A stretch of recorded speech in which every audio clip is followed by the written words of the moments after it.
কিরে টুঙ্কু, আমায় তাহাই রইছিস কে? সারা জীবন পাটখড়ির গড়াই থাকবা, আমার দেখে কিছু শিহো। বাপে তো তোরে কম দেয় না, আমি নিজে কামাই করে বিল্ডিং ইটা দিতেছি, আবার উডা উঠাইছি দেখ। আমার এই গড়ি ভালো আছে, আমি তাহাই রইছি তোর অহংকার দেখে। আমার এই গড়ি ঠিক আছে, আল্লাহ আমারে যা দিছে তাই নিয়ে আমি সুই শান্তিতে আছি। আমার বিল্ডিং দেয়া লাগবে না। রাখ তোর আল্লাহ আল্লাহ, দেখ আল্লাহ আমারে কত কিছু দিছে। তুই তো আল্লাহ আল্লাহ করে কুল পাস নে, তুই সামান্য পাটখড়ির ঘরে থাইস, আল্লাহ আমারে মেলা কিছু দিছে। তোর অহংকার বাদ দে, চল নামাজটা পড়ে আসি। আজান দিছে, আয় অজু করি দুই ভাই একসাথে, আয় নামাজ পড়ে আসি।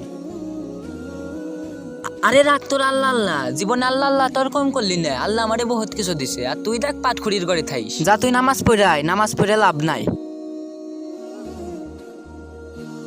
এই বয়সে একটু আল্লাহর নাম নে ভাই, আল্লাহর নাম নে, কামে লাগবি।